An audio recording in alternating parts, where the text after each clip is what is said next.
Bismillahirrahmanirrahim. Alhamdulillahi Rabbil Alamin. Wassalatu wassalamu ala habibina wa habibi ilahil alamin. Abil Qasim al-Mustafa Muhammad wa ala alihi tayyibin al-tahirin wa ashabihi al-mukhlisin al-mayamin. Para pemirsa Safina TV, Assalamualaikum warahmatullahi wabarakatuh. Pada tanggal 13 Rajab,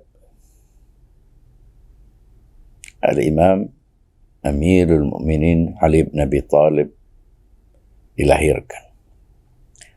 Dan sebagian umat Islam menjadikan 13 Rajab sebagai salah satu hari mulia demi memperingati, mengagungkan, dan mengambil hikmah-hikmah dari kelahiran murid utama Rasulullah sekaligus panglima, pintu ilmunya, juru bicaranya, dan pelanjut kepemimpinannya. Kita patut bersyukur kepada Allah Subhanahu wa Ta'ala atas karunia-karunianya yang tak terhitung. Di antara semua karunia-karunianya yang tak terhitung itu ada karunia yang tak terbatas, tak kasat mata, tak meruang, tak fisikal, yaitu karunia iman. Iman adalah buah dari pengetahuan dan cinta. Pengetahuan berhubungan dengan konsep, gagasan, pandangan, keyakinan. Sedangkan cinta berhubungan dengan manusia yang merupakan manifestasi dari keyakinan itu. Manifestasi dari gagasan dan sistem nilai itu. Sebagaimana Islam adalah agama. Ajaran. Ia tak terlihat. Lalu hadirlah manifestasi dari Islam itu, yaitu Rasulullah Sallallahu Alaihi Wasallam. Sebab kalau hanya ajaran, hanya pandangan, maka kita tidak bisa menangkapnya. Kita tidak punya contohnya. Kita tidak bisa meneladaninya. Seperti konsep rumah, tapi kita tidak pernah melihat rumahnya. Bagaimana kita bisa memahami rumah hanya sebagai konsep? Orang yang menawarkan penjualan rumah, tapi dia tidak punya contoh dari rumah itu, maka itu tidak bisa dianggap sebagai orang yang menawarkan rumah. Nah, Islam adalah ajaran, wahyu, agama Tuhan yang harus punya contoh realnya, contoh faktualnya, yang merupakan manifestasi dari ajaran itu. Jadi kalau ajaran itu kita lambangkan dengan apa sebagai konsep,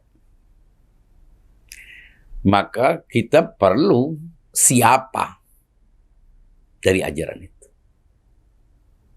Nah, Rasulullah Sallallahu Alaihi Wasallam, Nabi, itu hadir sebagai agama dalam bentuknya yang konkret. Sebagai agama yang dalam bentuknya yang real. Yang bisa dilihat, bisa diteladani, bisa ditiru, bisa diikuti, bisa dikenang. Maka dari itu, iman, komitmen, keterikatan kita kepada agama ini terdiri dari dua unsur utama. Unsur pengetahuan berhubungan dengan apa? Ya, dengan pengetahuan itu kita mengetahui kriteria-kriteria. Mengetahui kualifikasi, argumen, dalil, dan seterusnya. Sehingga ketika kita sudah terpuaskan oleh argumen, oleh dalil, oleh kriteria-kriteria, oleh konsep-konsep, kita akan beralih ke siapa. Agar konsep ini hadir. Agar dia tidak hanya menjadi pandangan-pandangan yang ada dalam pikiran saja. Ia perlu siapa. Nah, cinta adalah bentuk keterikatan kita kepada siapa. Kita kalau dikatakan mempercayai keyakinan, mempercayai ajaran, mencintai pembawa ajaran. Itu artinya iman. Nah, inilah yang kita syukuri. Bagaimana kita mempercayai? Bukan kepada siapa. Maka dari itu kita harus punya konsep kenabian. Kenabian adalah apa? Gagasan, pemahaman, pandangan dunia, pengetahuan. Kenabian. Setelah kita mendapatkan gambaran yang utuh tentang kenabian, kita mencari siapa dari kenabian ini, bentuk realnya. Karena itu Rasulullah Shallallahu Alaihi Wasallam adalah siapa dari Islam. Jadi Islam itu muncul dalam bentuknya yang apa sebagai konsep dan siapa sebagai figur. Nah, dari situlah kita mengekspresikan cinta. Kita sulit untuk katakan mencintai gagasan. Cinta ini apa maksudnya mencintai Nabi? Apakah sama dengan mencintai istri kita, anak kita? Ya, sama-sama disebut dengan cinta, meskipun kata cinta ini kadang problematik. Bagaimana arti mencintai? Cinta kalau berhubungan dengan Nabi, dengan Allah.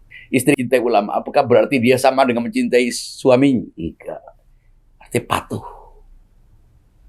Hanya punya makna kepatuhan. Cinta di sini yang merupakan pasangan dari pengetahuan, dari knowledge, dari ilmu, itu adalah kepatuhan. Nah, kepatuhan kita kepada Nabi itu diekspresikan dengan apa? Mengikuti apa yang disampaikan Nabi. Mengikuti apa yang dikehendaki Nabi. Mengafirmasi apa yang ditegaskan oleh Nabi. Disinilah muncul konsekuensi-konsekuensi dari hal itu.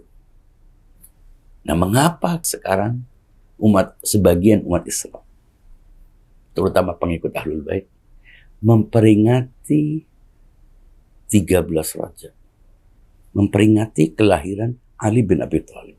Ali bin Abi Thalib adalah siapa? Sosok. Kita meyakini Ali bin Abi Thalib? Tidak. Kita mengikuti Ali bin Abi Thalib. Mengapa mengikuti Ali bin Abi Thalib? Karena mengikuti Nabi. Kalau bukan karena anjuran Nabi, pesan Nabi, maka kita tidak punya kecintaan sebagaimana kecintaan kita kepada Nabi. Nabi menyuruh kita untuk mencintainya, mengikutinya maksudnya. Sebab kalau tidak mengikutinya, mencintainya apa? Kita mencintai sesuatu yang berhubungan dengan kita, istri kita, anak kita.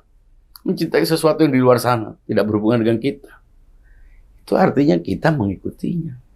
Nah, karena kita mengikutinya, kita memperingati kelahirannya. Mengapa kita perlu memperingati kelahirannya? Mensyukuri karunia kelahirannya. Yang karena itu kita mengikuti Nabi. Jadi ini semuanya muaranya kepada mengikuti Nabi. Dan mengikuti Nabi juga muaranya kepada mengikuti Allah Subhanahu wa Ta'ala. Salah satu bentuk kecintaan adalah memperingati kelahirannya. Dari mana kita bisa memperingati kelahirannya? Ketika kita mengetahui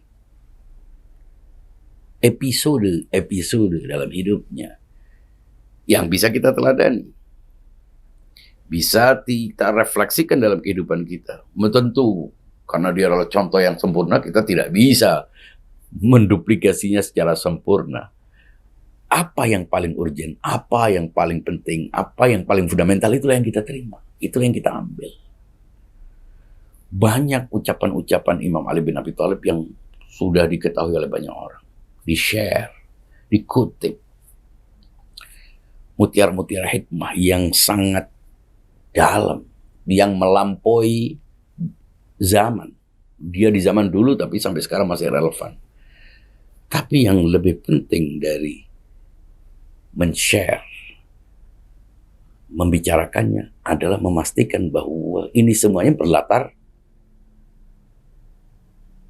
kepatuhan, bukan kekaguman.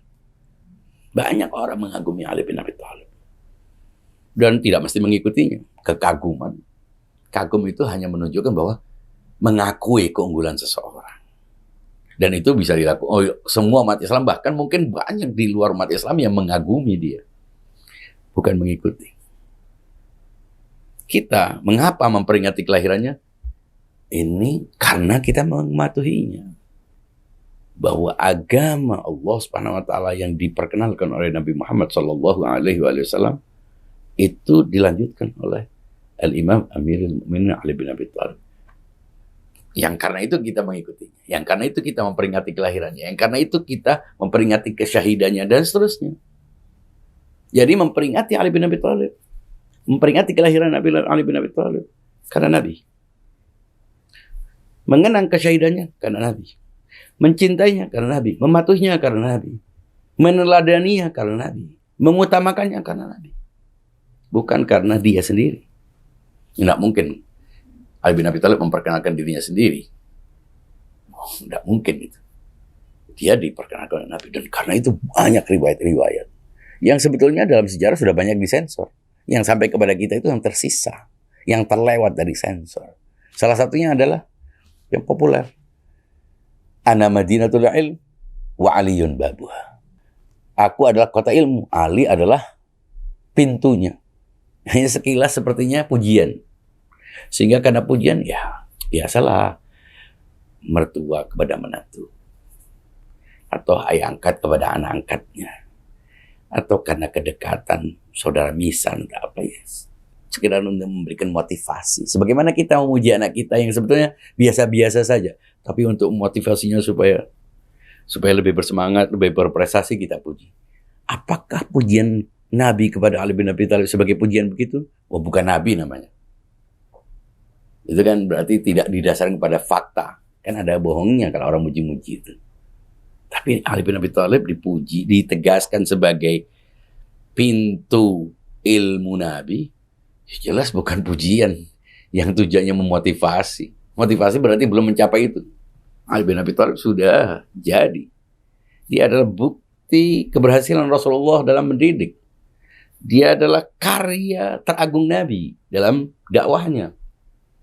Sehingga itu bukan pujian. Dan karena bukan pujian, ada konsekuensi praktisnya. Bukan kita hanya ngangguk-nganggukkan kepala. Ketika dikatakan aku adalah kota ilmu, artinya ilmu itu di sini bukan ilmu duniawi, ilmu yang hakiki, ilmu tentang realitas, ilmu yang pasti benar, ilmu yang dari wahyu.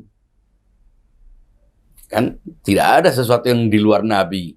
Tidak ada sesuatu yang keluar dari Nabi bukan wahyu. Semua yang ada pada Nabi adalah wahyu. Nah, ketika itu semuanya adalah wahyu, pintunya adalah Ali bin Abi Thalib, maka Ali bin Abi Thalib adalah pintu wahyu. Artinya untuk mengikuti Nabi harus melalui pintunya.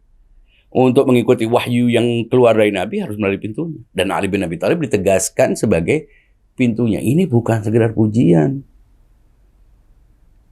Kalaupun punya makna pujian, ini bukan pujian untuk motivasi. Tapi mendeklar, menyatakan kepada umat Islam untuk mengikuti.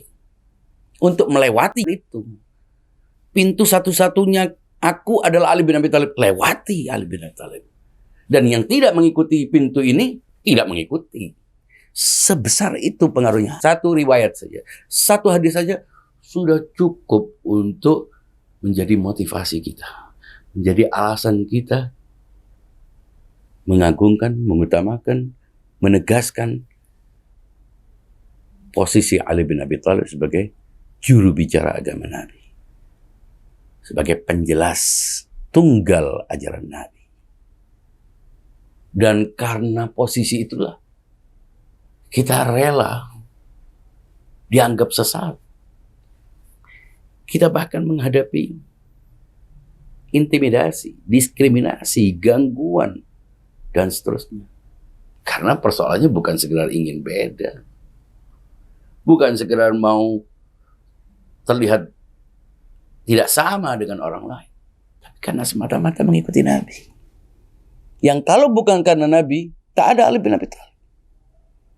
Kalau bukan karena Rasulullah Sallallahu Alaihi Wasallam menegaskan Ali sebagai pintu ilmunya, sebagai juru bicaranya, sebagai murid utamanya, sebagai pelanjutnya, sebagai harunnya, kenapa harus menanggung derita, dikucilkan, didiskriminasi, disesatkan, dikafirkan, bahkan diganggu, dizalimi?